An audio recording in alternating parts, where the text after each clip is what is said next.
the most important decision you can make above any on the face of the earth is deciding that no matter what happens in your life, no matter what happens, you're going to live in a beautiful state. What the hell does that mean? It means that you're not going to suffer. It means a beautiful state is that you're going to be happy, but that's only one. Or you're going to feel creative, or you're going to be passionate, or you're going to be in awe of something, or you're going to feel love. Any state that's a beautiful state is really the core essence of who you are without fear, right? All of our suffering as human beings, I deal with people all the time. I mentioned to you off camera, two people I coached yesterday. One's presidential candidate, and the other one is a rap superstar, right? Both in the same day.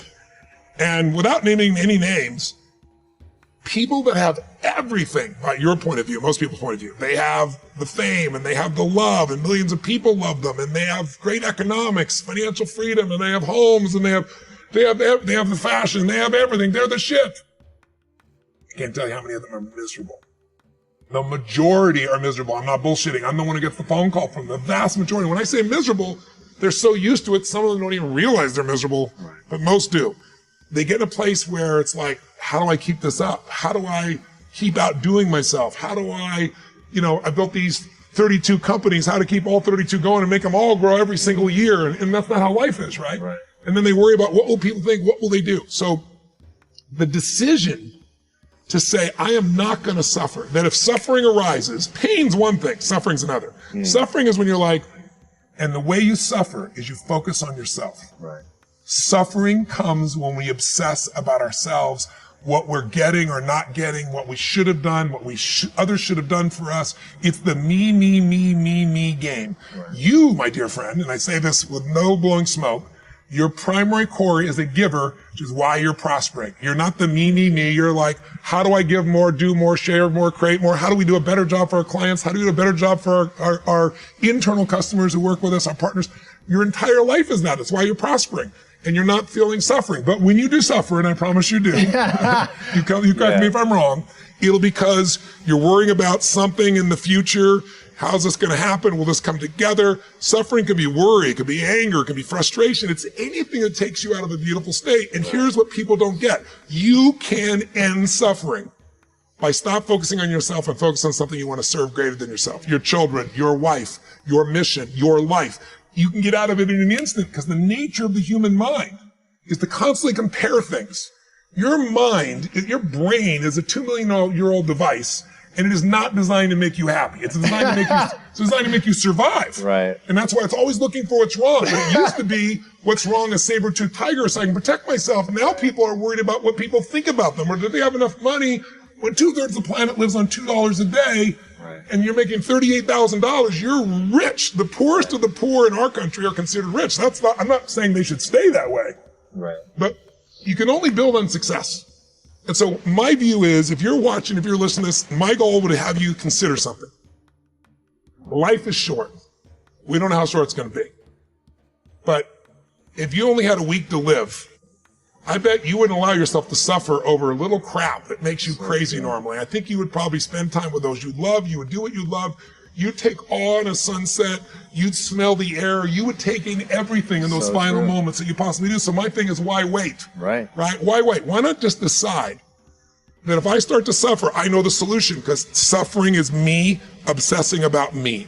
You might say, it's not me, I'm worried about my kids because they're not doing well. No, you're worried that you haven't done enough for your kids. It's about you still, right? Yes. You're worried about what was done or what you should have done or what shouldn't have done. And you can end that in an instant by becoming aware of it and saying, I have made the most important decision of all. I would say the 30-year-old would say, this is what we're going to do this year, and it would be these huge numbers. And I developed a principle around the time I was 30, which is most of us overestimate what we're going to do in a year, and we underestimate what we're going to do in a decade.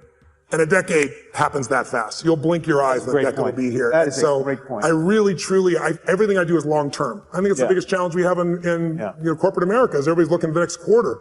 Instead of, the best business people, the Mark Benioffs, the Steve Wynns, the Peter Gubers, the people that I hang with, they all are decade-long people. When I was 14, I said, this is how my life's I decided. I said, in my 20s, I'm going to help. I want to have the skill to help anyone change their life. If I'm committed and they're committed, it's going to be done. I'll have the ability. So I got to build to that, which I did. And then I said, in my 30s, at 14, I said, I'll do that with groups of people instead of one-on-one. And then in my 40s, I'll do it with big groups. In my 50s, I'll do it with companies. In my 60s, I'll either do it in government as a servant there or in a religious context, because I'm a spiritual person, but I don't tell people what to believe religiously. But at that point, I've lived long enough, maybe I will. First of all, you're talking about stuff that I can relate to like so many others can relate to. I mean, you know, everybody got the same story. We just got different details. But like I always say, life is 10% what happens to you, is 90% what you do about it. See, we're going to dive into a chapter from my new book, and it's chapter 1, section 1. This is very clear for people.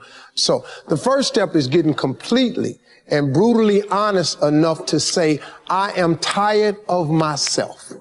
When you say I'm sick and tired of being sick and tired, that's the facilitator of change. That's when you're ready to say these words, no more excuses. No more excuses. I went to Kent State, I dropped out. I didn't drop out, I flunked out. Now that threw my life into a spiral, but because I didn't have a college degree, I could not let that stop me. And like you're doing, where you're saying, all my friends at this age are settling in your careers, you don't even know if they're happy or not.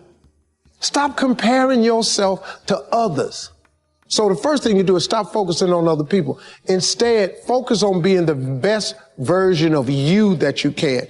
Then you'll recognize that you deserve to sit at the big table with everybody else after you become the best that you can be. Now, once you've accepted that you have as much right to success and much right to succeed as anybody else, the next step is learning how to talk the talk. You have to get fluent in the language of success so you speak it with ease. Surround yourself with people who've accomplished their dreams and immerse yourself in the culture of achievement. You should never judge your success by other people's accolades.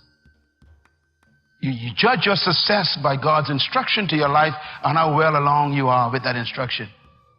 Because I found out something in life, the average human being is so mediocre that to be a genius, just do a little extra. Y'all missed that. People are so normal. To be an expert, just go 1 inch abnormal, and they think you're great. So don't judge your success by the masses, what they think of you. Judge yourself by what God told you to do. Can I put it another way? When experience is your best teacher, then progress is imprisoned. Experience could be a curse. I've been taught by my parents years ago that experience is the best teacher. I don't believe that anymore. Experience could cause you to stop progressing because you keep judging your dreams by your experience, or your vision by your experience. And you end up saying, I tried that before. Or, I never saw anyone do it that way. And you begin to use your experience to stop your progress. This is why God always makes history with young people. Because old people got too much experience. You all remember the story with David and Goliath? The problem with Saul, who was the king, was he had experience. And he tried to put his experience on David. He told David, wear my armor, wear my shield, use my sword. David put it on. David said, this thing is too heavy. And he went out and fought the giant with something the giant never saw before. A sling. How do you fight a rock with a sword? Giant says, what is this thing he's using? The giant is trained, experienced with a sword. So he expected an experienced swordsman to come and fight him.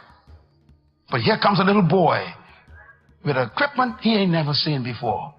We need some people like that in the 21st century who come with some things that they ain't never seen at the office. Think of some ideas that wreck the whole system. That's why Steve Jobs will always be in history as a great inventor. He keeps defying his own experience.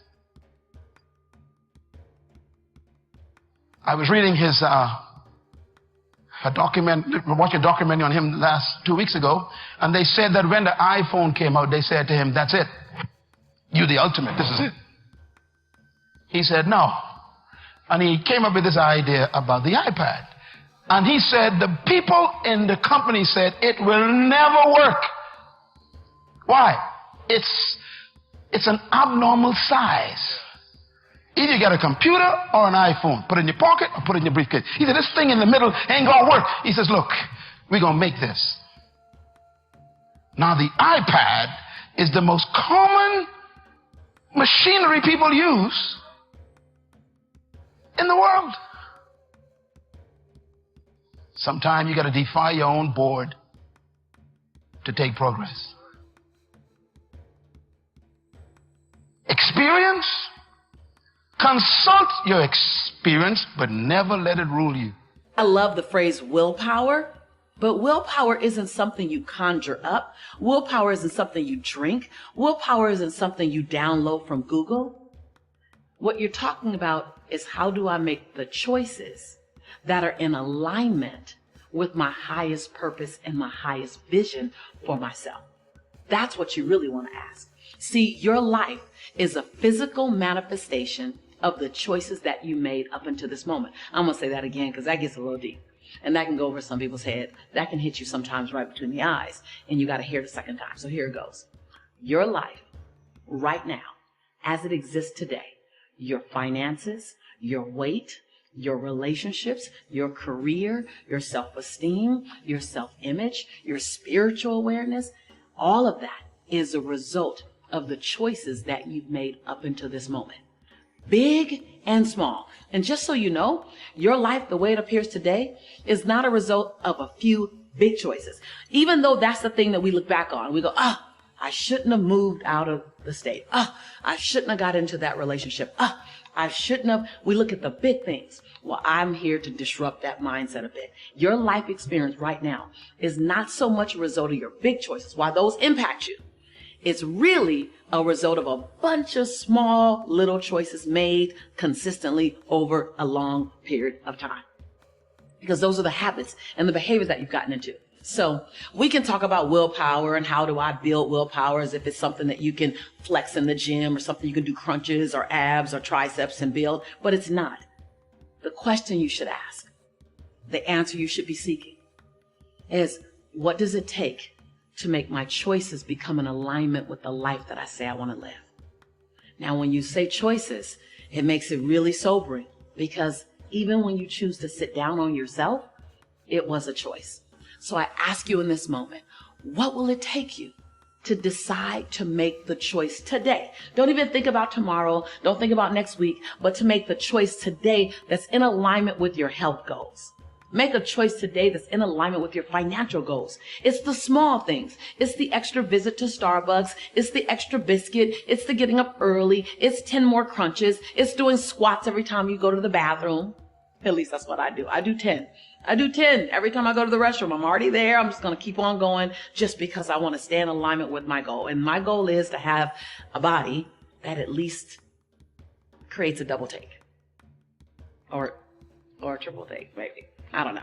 I wanted to create a body that is in alignment with my goal. I want to be able to go paintballing with my nephews and my son the way I just did recently. I want to be able to go jet skiing. So when I look at my life and my lifestyle that I want to maintain, it requires me to hike a little longer. It requires me to eat more vegetables and protein. It requires me, my choice of how I want to live requires my alignment in what I put in my body or how I stay active in my body. So when I date, I don't do dinner dates. I'm not interested in doing dinner dates. You want to date me? Let's go on a hike. Let's go skating, ice skating, roller skating. Let's go on a walk. I want active dates in my dating experience because that's in alignment with my life's purpose. So what are you choosing?